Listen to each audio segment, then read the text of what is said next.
Hi guys! Welcome to my daily vlog! Gabi pa lang ay nagplansya na ako ng mga damit ng mga bata. Para kinabukasan hindi na tayo hassle sa ating mga gawain. Syempre tayo ay magluluto pagkagising natin.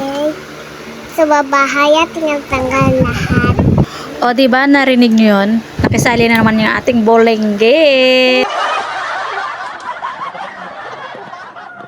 At heto, gabi pa lang, inaayos ko na yung mga baon ng mga bata. Nire-ready ko na yung kanilang babaunin para hindi tayo magagawal sa oras sa pag-aasikaso sa kanila.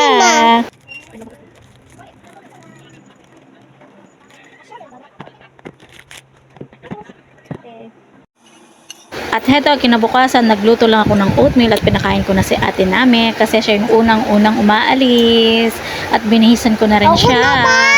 Diyos ko, kanya naning kakong bulingget, ne? Makyabe ang makyabe kay voiceover, uy.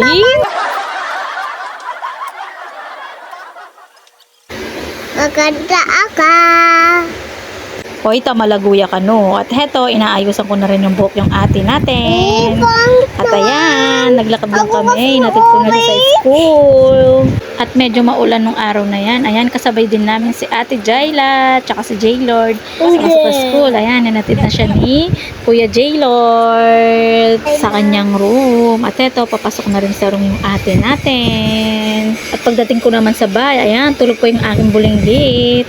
Masarap pa kasi yung tulog na dyan, kaya hindi ko muna siya ginising kasi wala naman din naman siyang pasok.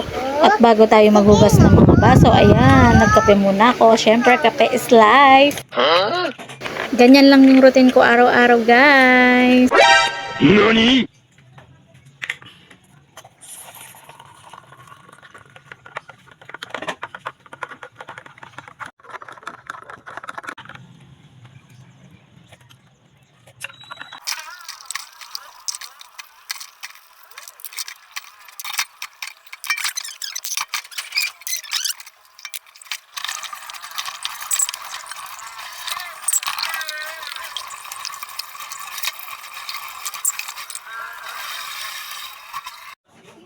Fast forward, after ko naman maghugas, ayan, naghiwa na ako ng mga sayote, bawang, sibuyas at luya.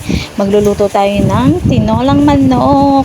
Naggisa lang ako dito ng luya, bawang at sibuyas. Sisayin lang natin, and then lagyan na natin yung ating chicken. Tayin lang natin itong mag-golden brown.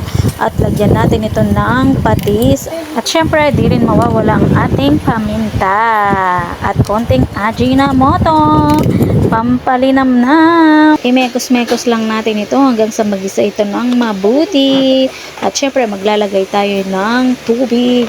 At hindi mawawala ang ating Nor cube. Nor, ba't ka naman? Okay.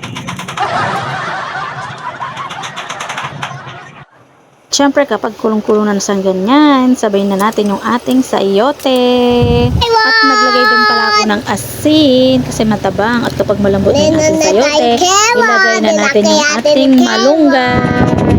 Ano namang carrots eh? Sayo ito. Kagulo na punin ka na akong bulinggit. After ko naman magluto, ayan, pinaliguan ko na itong aking bulinggit. At inayusan ko siya. Hindi daw, Diyos ko, ne? Maganda. Sinong maganda? Aga. Maganda ka?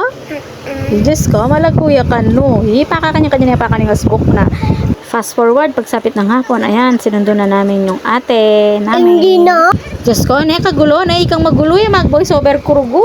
At ayun na nga, mahilig yung ating batang bulinggit. Ayan, nakasapatos pa rin siya. Pagsapit ng gabi, ayan, nagtupi lang ako ng aking nilabhan.